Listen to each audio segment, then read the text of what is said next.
Hey guys, this is Sean, founder of Zana, and I'm super excited to share with you some really cool takeaways about the importance of branding.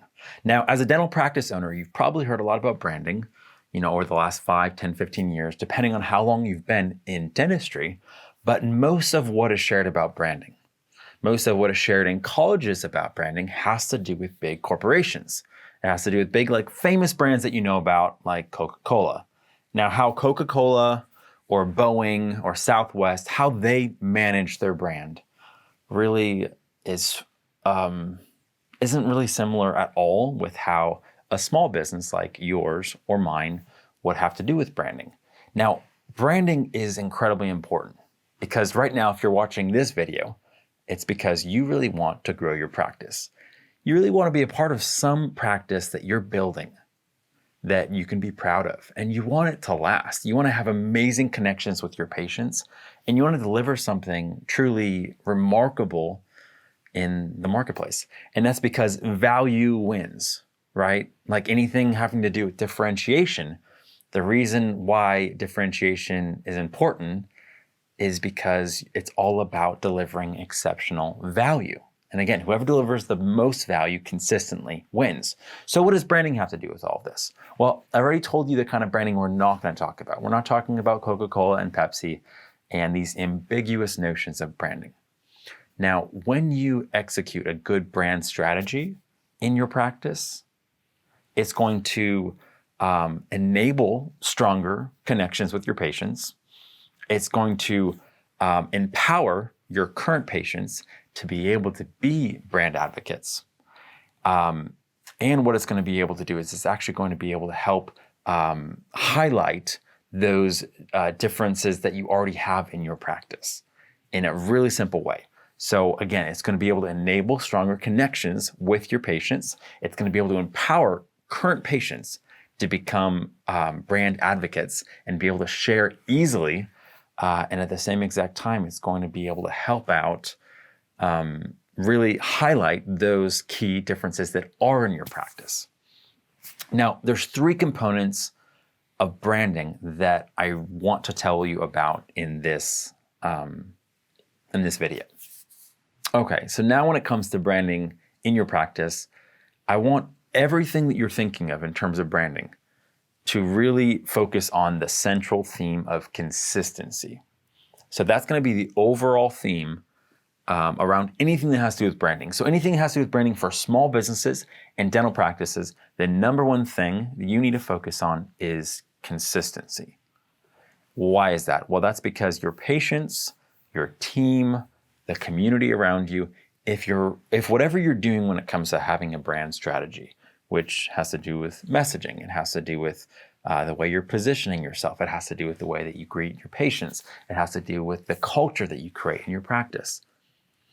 If it's not done consistently, it's going to fall short in really what you're shooting for, which is, again, building a great practice. And for a patient to be able to recognize a brand, it just has to be consistently communicated, consistently backed up. Now, this might seem like you're kind of beating the same drum over and over and over again, and it's going to become redundant, and it could even become hollow in your team meetings when you're sharing the same thing over and over and over again. But that is what you need to do to really brand your practice. So again, everything has to do with the foundational layer is consistency. But be thinking of your practice brand in terms of, is it distinguishable? Can you actually identify what it is about your practice that's different? Because when you're thinking of branding, you're thinking about what your practice is.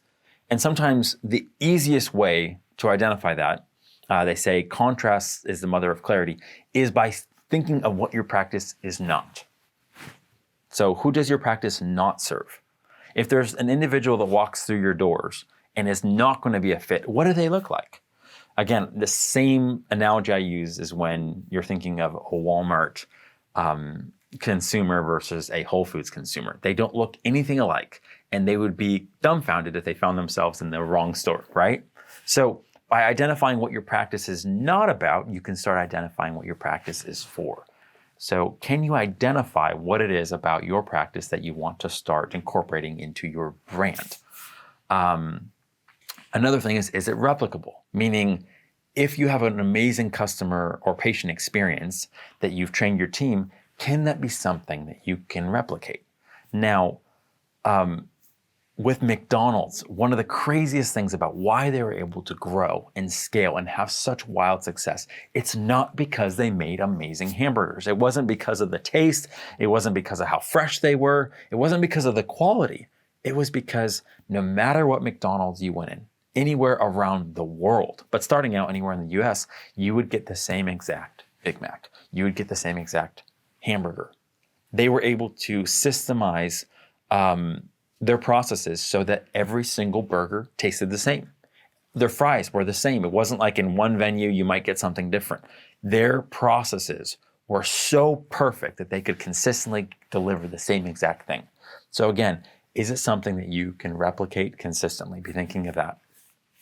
And then the last component I want to share with you. So again, number one is it distinguishable?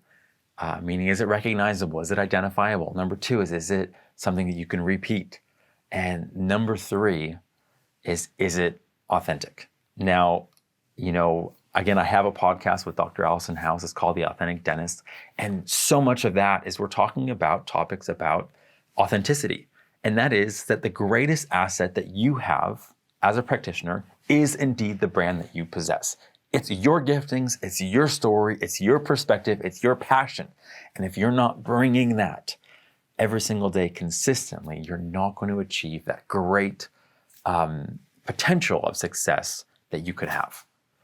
So again, I'm wanting to challenge you to be thinking of branding in terms of these things, because again, a good brand in your practice is going to enable stronger connections with your patients.